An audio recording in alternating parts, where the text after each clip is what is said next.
Thank you Joy Boy ji. जी sir, continue करें। तो ये जो है मैं वो पॉइंट दिखा देता हूँ कि जब मोहम्मद बिन कासिम आया था, ये मैंने स्क्रीन शेयर किया है, तो ये एक हथियार लेकर आया था। इसमें क्या करते थे कि यहाँ पे कुछ एक बड़ा सा गोला रखते थे और उसको फेंकते थे, इधर भारी वेट रहता था तो वो दूर जाकर गिरता था।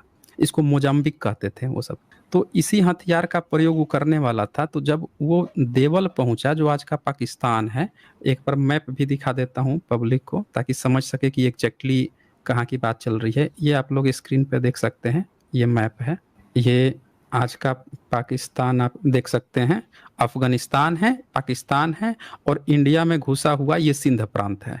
यहाँ पे एग्जैक्ट में बात चल रही है कि यहाँ पे जब यहाँ तक घुस आया था वो, यहाँ पे ये लड़ाइयाँ चल रही थी। यहाँ पे क्या होता है, तो जब ये लेके आया था तो यहाँ पे चूंकि इसके भी अनुवादक ब्राह्मण हैं, तो ये लोग ना मंदिर लिखते हैं, मंदिर लिख देते हैं। हालांकि सब लोग जानते हैं कि वो बुद्धिस्ट का ही था। देखिए क्या लिखते हैं, देवल शहर के बीच में एक बड़ा और ऊंचा मंदिर था, ऊपरी भाग में चौड़ा गुंबद भी था। ये गुंबद स्तूप जो कहते हैं उसी को बोलते हैं। उस गुंबद की चोटी पर हरे रंग का सिल्क का झंडा लगा हुआ था। अब देखें, हरे रंग का, आज मुस्लिम सब हरा रंग लेके घूम रहे हैं, आई कभी बुद्धिज्म का था हरा रंग। इस मकान की ऊंचाई 60 फुट थी। देखिए 60 फुट ही ऊंचाई थी और 60 फुट का गुंबद था, यानी स्तूप था गोलाकार, और गुंबद भी इतना ही ऊंचा था। अब इसमें देखें ये क्या कहता है, तो ये चारों बगल से जाके घेर लिया। तो जैसे ही इस्लामी लश्कर देवल निवासियों को नजर आया तो किले के अंदर के लोग लड़ाई के लिए बाहर आ गए, परंतु अरब लश्कर को युद्ध करने का आदेश नहीं था। इसी प्रकार 7 दिन व्यतीत हो गए। अंततः हजाज की ओर से 8वें दिन पत्र द्वारा युद्ध की मंजूरी आ गई। मोहम्मद बिन कासिम ने तुरंत ही सफबंदी कर ली और हमले का ऐलान कर दिया। सिंधी लश्कर को पीछे हटकर किले में शरण लेनी पड़ी।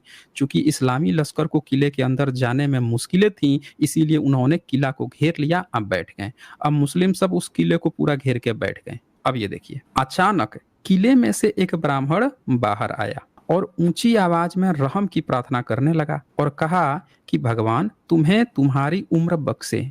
हम अपने ज्योतिष के ज्ञान से जान चुके हैं कि इस्लामी लश्कर की सिंध पर विजय होगी और सारे काफिर भाग निकलेंगे, परंतु इस मंदिर में एक तिलस्म है। जब तक मंदिर यानी वो जो स्तूप था अपनी जगह कायम है, आपके लिए किले पर कब्जा करना असंभव है। ये बात देखिए एक ब्राह्मण बता रहा है, किसको? मोहम्मद बिन कासिम को। यहाँ बिन कासिम का मतलब होता है, बिन मतलब बेटा, जैसे मोहम्मद बिन कासिम, बिन कासिम यानी कासिम का बेटा मोहम्मद। तो आप कोशिश करके मंदिर का गुंबद गिराएं, उसे कह रहा है कि उसका गुंबद गिरा दो और ऊपर लगे हुए झंडे को तोड़कर टुकड़े टुकड़े कर दें। इसके पश्चात ही आपकी सफलता की संभावना हो सकती है। उस समय के इतिहासकारों का कहना है कि उस ब्राह्मण का नाम सुखदेव था। देख लीजिए। तो ये जो है पहला भारत में आज ये राम मंदिर, ये मंदिरों में, ये बताइए राम मंदिर तोड़ा गया, किसी ब्राह्मण ने एक जगह भी लिखा है कि राम मंदिर को किसी मुस्लिम ने तोड़ा? नहीं लिखा है। पता है क्यों नहीं लिखा है? क्योंकि जिस तरह से ये चीज नहीं लिखा है कि एक ब्राह्मण निकल के मुस्लिम को समझा रहा था कि ये मंदिर तोड़ दो तभी तुम यहाँ जीत पाओगे, क्या इस बात से ये पॉइंट नहीं निकल रहा है कि उस जगह को भी इन्हीं ने तोड़वाया हो, इसलिए नहीं लिखा है? बिल्कुल।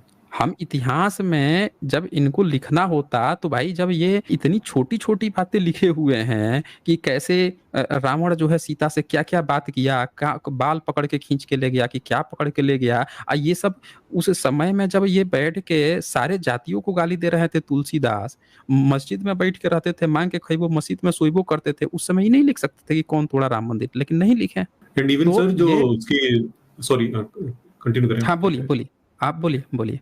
इवन